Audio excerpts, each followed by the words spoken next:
As featured on Ghost Hunters Season 7, and also featured on Travel Channel's Most Terrifying Places in America, you might find Morse Mill just outside of St. Louis, Missouri. Have you heard the story of the hauntings and history of Morse Mill? From a child born into this world, we are taught what to believe. Closed-minded we become, fearful to be deceived. Still we desire to know what lies beyond that locked door. The art of the storyteller, conjuring tales of legend and lore. History hidden, lost knowledge, things forgotten and the unknown. These are the things that direct us and will set the tone. Welcome, friends, to another episode of Nightmares on the Lost Highway.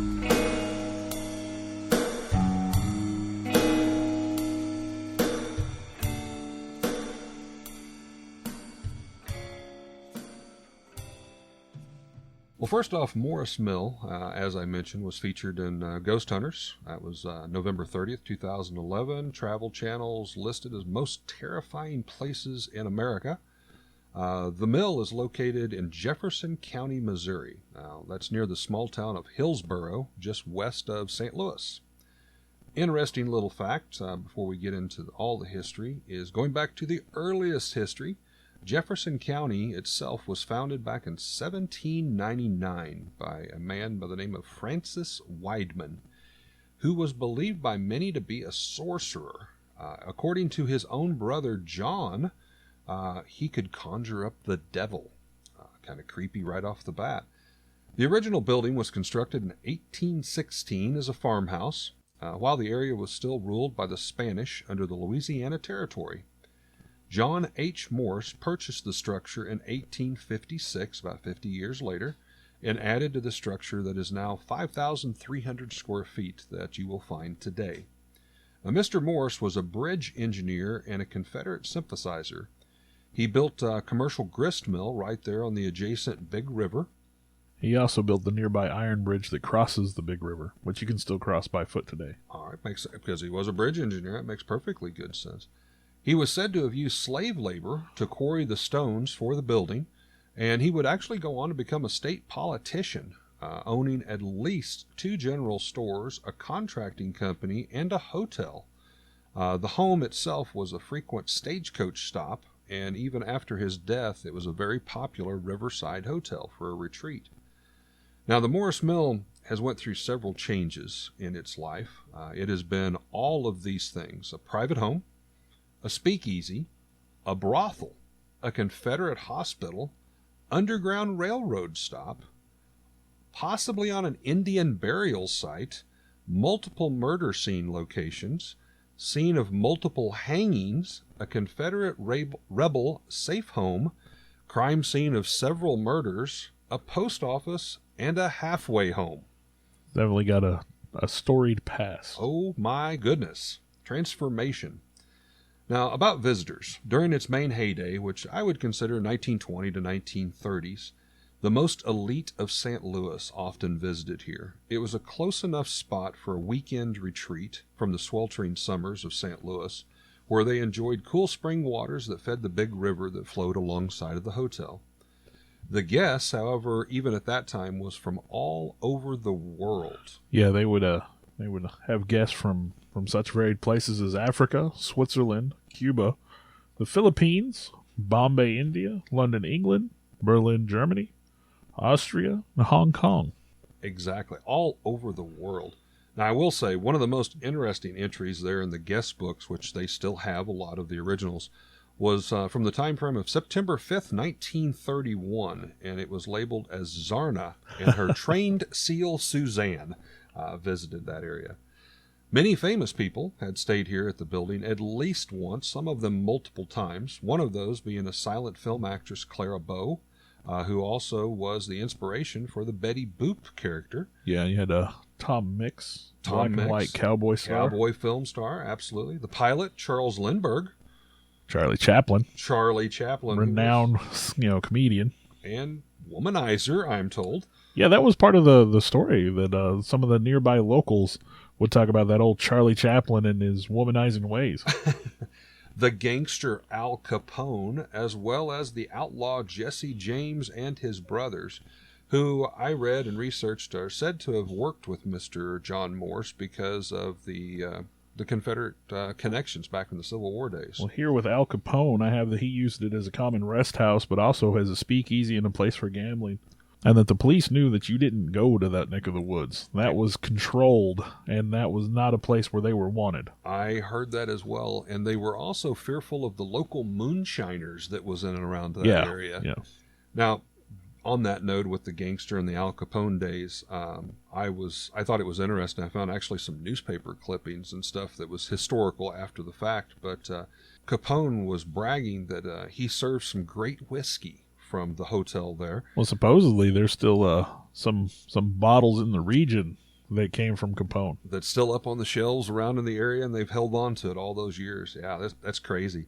And then it said the Morse Mill was actually is very popularly known that it never ran dry during the Prohibition era because of Al Capone's connections there, and he kept the taps flowing for everybody that wanted anything. Now, obviously, with a place with such a checkered past, you've got some good and some bad. You know, it was used as a Confederate hospital. Might have been part of what they call the Secession Railroad, which was used to funnel rebels back to the South. And we touched upon, I think that was because that was actually associated in the research I did with the Jesse James group, because Morse was a Confederate sympathizer. Like you said, hangings and Indian burial ground, but multiple murder scenes. Apparently, it was home. The Morse Mill was home to Bertha Gifford for a while. Now, she was renowned for her cooking skills and taking care of sick neighbors and relatives. She'd make the rounds to go and visit with them. She acquired a reputation as an angel of mercy. She would visit these family members, and then shortly thereafter, they would pass on to their final rest. Now, people started to get suspicious. Seemed pretty weird that both Bertha would go and visit these family members, and then they would pass. Of course, a lot of them were already close to dying. That prompted a grand jury investigation. Bertha was arrested in 1928 in Eureka, Missouri, and she was charged with 3 murders at that point in time. And I think the suspicion was 5 total, but they charged her with 3. She was put in trial in Union, Missouri, and following a 3-day trial, she was found not guilty by reason of insanity. And she was committed to Missouri State Hospital No. 4 until she passed away in 1951. Now, it is believed that she could have killed between 17 and 23 people total, if not more. If not more. Because, again, a lot of these people were close to dying anyway. And apparently it was hard to track because her method of choice was arsenic, which you'll hear, Game of Thrones, poison is a woman's weapon, which I don't want to sound sexist or anything. But apparently arsenic was her weapon of choice. She would put it into chocolates. Apparently she had killed children. I read that as well. Many children. I think here I have maybe as many as 19. But again, it was hard to track down because arsenic was apparently available over the counter pretty commonly in those days. It wasn't restricted. Yep. So it was hard to tell exactly how many people she had killed. It was hard to track down. There was no documentation of her buying the arsenic because it was just so common. Apparently she worked there at the hotel, and she's buried nearby. As part of the current tour of the grounds, they'll actually take you to the graveyard where her and some of her victims were apparently laid to rest. I did find some speculation there that possibly she truly wasn't buried there. However, the headstone definitely says the rumor is that she's not laid to rest there. I have to say, obviously we're trying to get our heads in the mind of a serial killer, but she tainted chocolates with arsenic for small children. This is like Hansel and Gretel kind of stuff. Well, I mean, this might sound horrible, but I've definitely been around a few kids every now and then. I mean, I can almost understand. Don't go there, Bill. Don't go there. Come here, my precious. I've got a chocolate for you. Yeah, I don't think I'm going to resort to murdering kids, no matter how annoying they may be. I also read that she actually killed her own husband. Well, she did have, I think, 3 husbands, maybe, is what I read. One of them is supposed to be identified as a man that stands in the hallway as a ghost. When we're talking about the hauntings. And he seems to be wearing like a trench coat. He's often spotted. And still, there are noises and sounds that come from the kitchen that they believe could be Bertha Gifford and her hauntings of Morse Mill. Now, as far as the hauntings go, you've got a list of paranormal activity, And I don't want to say they're common, but they seem to be things that you'd find in a lot of hauntings. Here I have hearing footsteps, black shadows, faces seen in mirrors, cold breezes where they don't belong, the piano in the living room playing on its own, orbs and mists, levitating objects, being touched by unseen hands, having air blown in your face. A couple that I felt really stood out to me that I found the most interesting. One group there said they were upstairs when they heard a strange screeching metal type sound. Ah, yes. And when they went downstairs, found a fireplace poker twisted in a U shape. Yes. And then, you have there's a shadow person over 9 feet tall that is apparently commonly seen. And then some people receive scratches, which scratches in haunting lore, that's dark stuff. That's there. Demonic, kind of. And I did read that most of the scratchings there seem to be three. Yeah, fingers. 3 fingers. 3 fingers. That was kind of a little interesting. You had mentioned the shadow figure, almost 9 foot tall. I had read also, taking that a step further, as if that wasn't scary enough, that person had a long flowing coat, or what some would explain as angelic wings in the shadow of the 9 foot tall. I thought that was kind of creepy, especially. There's also a ghost child in particular they call Annabelle that is living in the attic, they believe. A lot of paranormal researchers have taken small children's dolls, toys, balls, and left them for Annabelle. And there's been some footage and video caught of the doll falling over, the ball rolling around, some different things like that. There's also, while he doesn't have a name that's given to him, there is a ghost pre-Civil War time frame or of a slave that is often spotted in the basement. And we'll touch on that a little bit later, but there's a cistern in the basement. And it is said that sometimes people were thrown down into the cistern. Later on in Al Capone's days, somebody that had loose lips might be cut up in pieces and thrown down in this cistern. There's also apparently a tunnel that connects Morse Mill to what was the ice house, which yes. I don't. Well, okay, we're going to get into a little bit more of our own personal background here in a little bit. Yep, we'll talk about that tunnel in the cistern. But real quickly, there's also, you got to imagine all the things that we said this thing has been. But one of the common things they say that if you just go to the Morse Mill and you just try to be as quiet as you can often hear a lot of laughing, music, dancing, which you can imagine all the people at a hotel. There would be all these different parties and different things.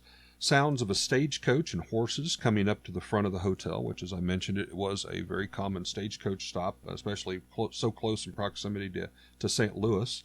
Another one that I thought was really interesting is sweet smells like that of chocolates coming from the kitchen can often be smelled, going back to Bertha, the serial killer. Now, of course, you're probably asking yourself, why are we talking about all the history of this particular building, even, with the little bit of haunting we touched on. And Eric and I thought this would be a good one to pick because we have a personal history We with Morse actually Mill. did our own, almost, well, you might as well say it was overnight ghost hunts. Yeah, we did an overnight ghost hunt there a few years ago. I don't remember exactly when at this point, but it was a while back. 6-7 years ago, probably. But to kind of set the stage, I want to say it was sort of this time of year, March, April maybe. I remember it was cold. It was cold. There was It still was a little very snow on cold. the ground. We got there in the afternoon. We talked to the current owner, Patrick Sheehan. Very nice gentleman. Very nice, very accommodating. He told us all about the property, sort of laid out where we could go, where we couldn't. At the time, we paid $60 a head. And what we had, it was me, my brother, and my sister. Eric, you and your wife, And a mutual friend. and a couple of our other friends of ours. Yep. And we talked to Patrick, and he told us a lot of these things. Where people had seen things, where they had experienced things. Hot spots, if you will. The stairways. He said the stairways were pretty common place to experience things. And I might also say at that point, Ghost Hunters had already been here and filmed. We found out like a month or 2 months before we were there. Yeah. Major renovation was going on. Yeah, at when that we were time there, frame. there was no sheetrock on the walls. Yeah, literally open walls and you just, exposed stud walls and stuff for the framing. But he told us, and he online in interviews, that he didn't believe in any of this, even though supposedly he had almost witness some of these kinds of things. Yeah, I didn't get that part. He's like, yeah, I saw this, but I don't really believe it, kind of But thing. but again, we want to, it was cold. It was a cold night. Oh my gosh, was it cold? There was no power, so we had to rely on a fire in the basement. One of the things that should have tipped us off, in hindsight, I look back, when we drove up to it, we pulled off the little highway. He was actually had his pickup, and he was cutting some, had a chainsaw out and was cutting some wood. And he was very eager, and he's like, hey, I'll save some of this wood for you guys tonight, because in the lower level of the basement, there was actually a very nice rock fireplace hearth, and you might want to use some of this tonight. Oh my gosh, that should have went off. To say we might wanted a fire was an understatement, to be sure. Oh my gosh, I've never been so cold in my life. But, we spent a night here. I would say the bottom part of the house where the fireplace is, that's probably the original house. That was the safest, warmest place to be. And it was definitely, it was the only place that was heated in any way, shape, or form. Yeah. And again, the house wasn't really insulated at that point in time. All the sheetrock was down. Yes. I mean, there was gaps you could see outside Yes. in certain places. Me and my brother and sister, we staked out the attic for a while, and yeah, you could kind of look along the eaves and kind of just see look the outside. outdoor. And to say you could see your breath, that doesn't even touch it. I mean, it was frigid. And when we cold. first got there, it wasn't that bad, of course. But as the night crept on, when we left, which I want to say was 3 o'clock ish? Yeah. We had pretty well frozen. Yeah, it was like, we're calling it. We're freezing to death. I remember we were huddled together around that fireplace. We were taking rounds. That way we didn't contaminate someone else's research. Because again, with the walls and stuff exposed, we were very leery of that. We wanted to be very careful of it. So literally there'd be like groups of 2 or 3 that would go and do their various investigations. Like Bill had said, I think you and your brother and your sister went up to the attic. So everybody else stayed downstairs around that fireplace. And it was very nice because I remember I literally started melting the rubber soles off of my shoes because it was so cold. We couldn't get close enough to that fire. Oh, I wanted to crawl inside of it. It was horrible. It was so cold. But obviously, there's been a lot of renovation since then. I think he's insulated the walls and all that. So we don't want to 7 years ago. Yeah, we don't want to deter anybody. I think he still offers the overnight stays and things like that. The price may have gone up a little since we were there. Yeah, but we don't want to deter anybody. Like I definitely want to go back. He wants to open it up as a bed and breakfast with obviously the theme that it's going to be haunted, whether he believes in that or not. Now, a couple of things while we were there. One of the places that he said was the most active, there was sort of a little workshop on the first floor. And he had motion-sensitive alarms there.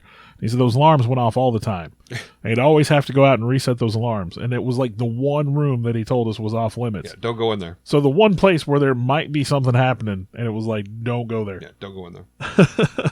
Now, we had mentioned the cistern room, which was down basically in the basement area. That was an area we were able to go to. Now, it's got a large capstone, if you will. I don't remember the exact size of the opening. I want to say it was probably 4 foot in diameter. It was a very large capstone, concrete, that it would take a lot of work to get off, but that led down to the cistern. That was the room with the chained. Yes. Yeah. Yep, that's it. Now, for those of you who may not know what a cistern is, it's normally, at least around this area, it's a hole that is dug to retain runoff water, similar to that of a well, but however, it doesn't necessarily have a source. It's just a containment area. A lot of those are around like old abandoned houses and stuff, and there's been some deaths and different things that are attributed to this, because especially in the rural Ozark area, you might go out and you find this old house, and maybe you want to do a ghost hunt or whatever, and you're walking in behind, that area kind of grows up, and sometimes they would literally just put some old timbers or something over the hole. Obviously that would rot, people could fall down in it. But this particular cistern, they are saying is somewhere in the vicinity of 22 foot deep, to kind of put this into perspective. Some of the people they interviewed that still lives around the area, and they grew up around this area, so now they're in their 60s, maybe even 70s. They remember as children that cistern was open, and they actually remember, and we touched on this a bit ago, it was open and there's a cave, a tunnel, whatever, I don't know if it's man-made or possibly natural, that led to an ice house, as Bill had mentioned, that it was down there on the big river, which was under the road and across, that these kids remember, these now adults, but as kids, they used to play in those tunnels. So I thought that was kind of interesting. Now, Patrick had mentioned in future renovations, he does plan on opening that up. Now, that has been walled up to make sure nobody can come up through that way. He did say there were a couple of stories from people who had been working down there. Well, he had somebody working down there, and then he heard the guy shout at him to get his attention. He went over to the opening, and he's like, "Hey, did you throw something at me?" I do remember that. And yeah. Patrick was like, "No, man, I forgot about that. Yeah, I was over here doing whatever." And he's like, "Well, apparently the guy felt as if he'd had like a rock thrown at him, hit him in the back, and he was the only one down there." Well, and again, you don't know exactly what happened and what doesn't, but one of the things that I read about is, especially during the mobster days, that was kind of a disposal dumping ground, if you will. Al Capone was obviously there, even going back further, Civil War time frame. It was Civil War time frame. You had the North and the South constantly trying to take over different areas, but there's rumors, legends that bodies were thrown down into that hole or chopped up pieces, as it may be. So when they do get around to opening that up, there's no telling what they may find actually down there in another season to come, possibly. But I know our personal, experience. Now, from my point of view, I found it to be sort of fairly disappointing. I'm someone who's been fascinated with this stuff from as long as I could read. We talked about that in our little trailer episode. And I've always wanted to experience something that I considered paranormal or supernatural or whatever. Right. And I've had a couple things that you could say were close, like right on the edge of like, maybe I can explain this, maybe I can't, but nothing I ever felt was definitive. I was under the impression that going to Morse Mill, that was going to be the day. And Eric and I have differing opinions on the things we encountered that night, where I'm not super convinced that was the day for me. Right. But I know that there were some incidents, and I'll let Eric talk about those a little bit. But, I mean, definitely being there and just the sense of history in the fact that it was this fascinating old building. It has feelings. Like, there's definitely an energy. And yeah, being in some of those rooms, which I think at the time, a lot of those rooms were decorated with like thrift shop finds that were appropriate for the era. So, like in the living room, there's an old piano, and then there's stuff on the walls and the stuff on the tables, which all looks appropriate for the time, and some relatively pictures close and stuff as well. Yeah. But even going upstairs where the rooms are unfinished, like I said, there's no sheet rock. You could just step through the wall into each room. Literally, yeah. A lot of those, I think the openness of maybe is part of what kind of took away from the experience, maybe. And I would agree with that statement. I mean, as Bill has said, we do this all for different reasons. I had mentioned, I think in one of my previous podcasts, it was basically a near-death experience in a hospital surgery where later on I was pronounced dead on the operating table. And I had a little thing that happened there that I didn't feel any, fear or anything. I was very much at peace, to be quite honest. But that, I'd always had an interest in it beforehand, but that really set things in motion where I wanted to understand. I wanted to experience it myself. I can't say I've been on a lot of ghost hunts. I've been on easily probably 20 or more amateur ghost hunts. We've went and visited the Pythian Castle in Springfield, which might also be a future podcast. We did the Morse Mill, several different locations. But one of the things that I took away from this particular ghost hunt at Morse Mill, that Bill and I kind of will agree to disagree kind of thing on. The flashlight experience. The flashlight experience. Some of you may be saying, oh yeah, I already know what they're talking about. You will we had like a small mag light. This would be one of those that you would screw the end to turn it off and on and the various different illuminations. That is kind of a typical test that a lot of ghost hunters use. And I had used it multiple times at multiple sites. Never got anything. Nothing. One of our mutual friends, Tim, and I happened to be up, I can't remember, I want to say it was the third floor, is one of the bedrooms. Wasn't it regarded as the prostitute's room, I think, yes, is the way it's labeled? Yes, it is actually, that's correct. It was labeled as kind of one of the prostitutes, the main prostitute's room. And we were just doing our normal investigation. And again, kind of going back, everyone else is downstairs in the basement, well below us. But we went up and we thought, well, let's try this flashlight test. So You basically set the flashlight up where it's just at the point where it could turn on, but it is off. We set it on, I believe it was a bed that was there, and we started asking some questions. Nothing happened immediately. To be honest, we were kind of the fact, okay, once again, this is not going to work. And then just probably, I want to say 5 minutes into it, about the time we gave up, I can't remember if it was Tim or I, we started asking the question, are you so-and-so? Is there anyone here? And the flashlight blinks on. And we're like, oh, hey, that's cool. That's the first time that's happened. And so then we started asking more specific questions. Blink twice, for example, if you're a female. And we did that on purpose because it was a female prostitute's room. And, blink once if it's a male, because we thought, okay, well, one blink, it's, but if it blinks twice, hey, that might be something. Sure enough, it blinks twice. At that time, we'd done some research, we'd read and everything, and I think we even had a name, and we asked, okay, blink twice if this is your name. Again, trying to get away from the single blink. Boom, boom. Right on cue.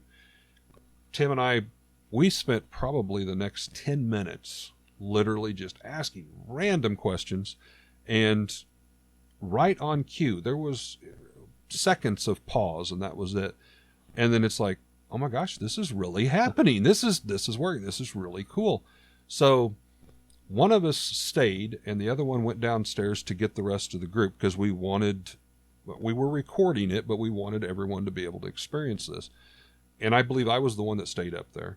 And I will say, not only was the hair on the back of my neck standing up because it was cold, but it was kind of exciting, that something had done. And again, I have to stress, I had used this technique many times, never had anything. But what was really cool, I'm thinking in the back of my mind, yeah, we're going to get everybody up here. It's going to make a total fool of me. It's not going to blink a single time. And I think we got everybody up, and everybody at least did witness it. Now, it started to die down. It wasn't happening as frequent, and then eventually kind of faded off the same way it started. We all got to see it. But now, of course, the science of it, I would argue that I feel that maybe there's a possible explanation, but I don't want to. One could say, and I'm very open. I want to say that obviously metal expands and contracts. And hot or cold. Hot or cold. But I think you guys did some experiments after the fact. We tried to replicate it. We could not. Yeah. We even went back to that room later that night. Couldn't replicate it. Well, way after the fact. Like, after I had kind of said, well, this is what I think happened. Yes. Hot and cold. And then you guys tried to do it like in the freezer or whatever or something. Yep. And again, it was so cold that night. Oh my gosh. I cannot stress how cold it was.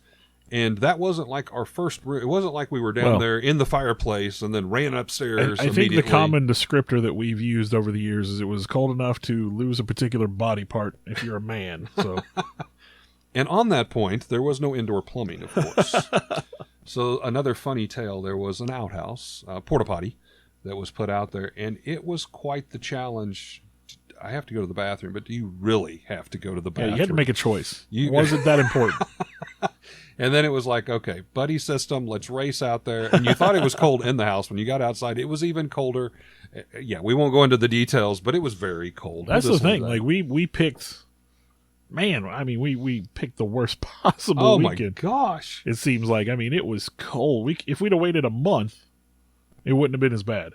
And again, I go back to Patrick. You might want to use some of this firewood. I'll leave some for you. Thank God. We would have froze to death. We were bundled up in coats and had, But back to kind of our firsthand, while we were there, we had some other things that occurred that night. That was just one of the highlights, if you will. We had the motion lights that would be there on the steps. We had those, if I remember, we set the motion light up at the bottom of the steps, and several times, it was the steps that was behind us as we were there by the fireplace. Several times the motion lights would just go off. Now, we tried to simulate this.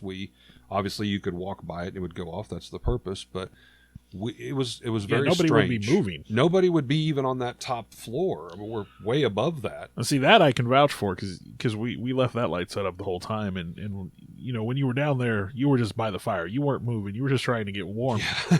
And then that light I mean, we tried, like, if you were moving around by the fire, it wouldn't go off. Right. You weren't close enough to trigger it. It's probably 15 foot away or so. And it was simulating, the best we could kind of describe it to you folks listening would be like someone was maybe passing the top of the stairway on the floor up above. Well, and that's what Patrick said. He said, according to all the stories, you would encounter the most activity around the stairwells for some reason.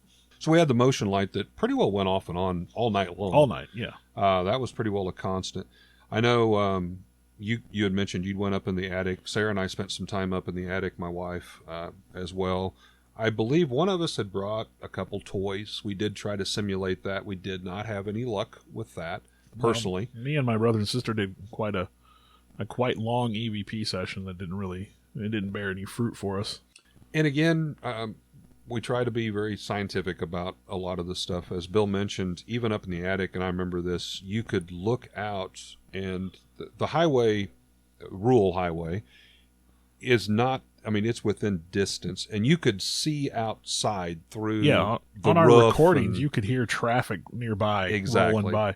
That's reviewing the pictures that I took.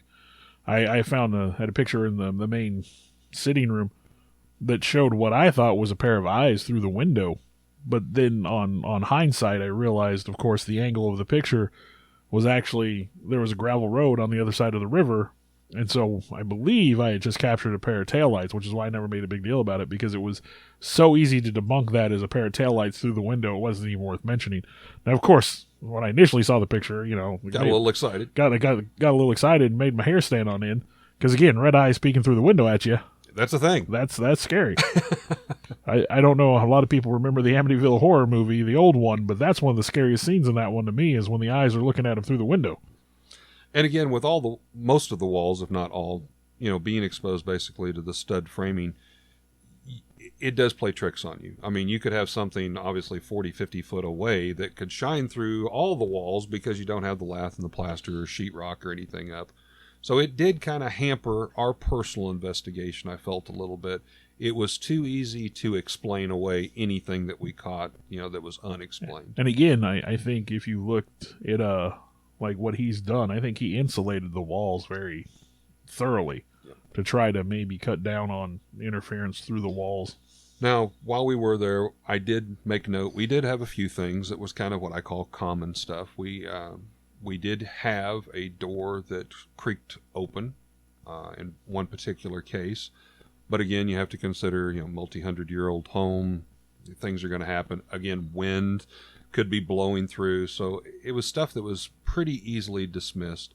We did not personally, I did not personally hear any of the laughter, the dancing, the music. I didn't have any of that. Now, there was a lot of noises. I think one of our fellow investigators did experience what he described as sort of a moment of vertigo, which unfortunately he ended up being, as a medical condition that he became aware of later on that may have explained that. So Right. I mean, it was an experience, to say the least, and I don't know. Now that it's getting closer to completion, it might be worth going again, but as far as a dollars and cents kind of conversation goes, it's a little more expensive now than it used to be. It is a little bit more pricey. He's done a lot of renovations.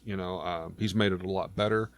I think you could go to the website. He has a website. You'll be able to find it, Morse Mill, and get all the details. Well, and some of the history that we covered today is listed there. Right. I think it's a minimal group that they try to put together. I want to say 12 people or something is really kind of the target that they try to do. Most paid locations that you can do this kind of thing at do require sort of a minimum group size, or at least a certain amount of money. Like, okay, we're going to charge you $70 a head if you get 12 people, but you still have to pay the $70 for 12 people, even if you only have 10. Right. So, and I mean, that's how they make their money. I believe he flat out told us that was how he was remodeling. That's the place, how he's making the money, renovations. Absolutely. The money he was getting from folks like us. And regardless, it is a really historic place that has a lot of energy. There's a lot there. I want to personally go back. I very much would love to go back. I think they do, right now, if I remember the website correctly, they do something like a ghost tour. I mentioned that, where you can tour and they take you past the graveyard and all that. And then they do guided tours with local paranormal groups. And then they also do the overnights. But like we said, with the overnights, I think it's like a minimum of a certain number of people or dollar value. I mean, again, it was an experience. I don't think that I would pay to go back, but that's just my own take on it. Again, I thought I was looking for more that day and, Sure. and didn't experience what I was Well, hoping. And we've talked, of course, there's a lot of ghost hunter shows and stuff out there. Bill and I have talked a lot through the years. Let's face it, ghosts don't care about our time frame. Ghosts don't play on cue. Well, that's So we talk about that constantly. The shows like Ghost Hunters, where they run into something every time they go. yeah, Realistically, that's not going to happen. no. I have gotten one what I really call definitive photo in the years that I've done it. Like I said, I've probably done 20 ghost hunts or something. I think we'll talk about that on a later episode. That's at the Pythian Castle. But Yeah. yeah, I got a wonderful photograph there. I've got some shadow figures I've gotten.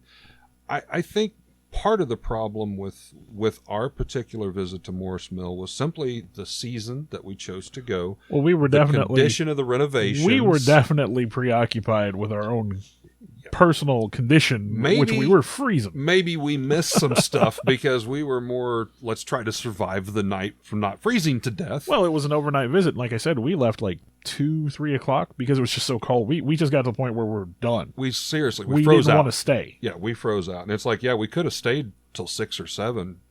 Yeah. I had no problem with that, but it was just like, we can't handle it anymore. It's It just was entirely so too cold. cold. So, there's a part of me that's like, one, the history buff in me, I want to go back. I want to see what Patrick's done with the place. But I think we could have missed some things just because the climate, the season that we happened to go in.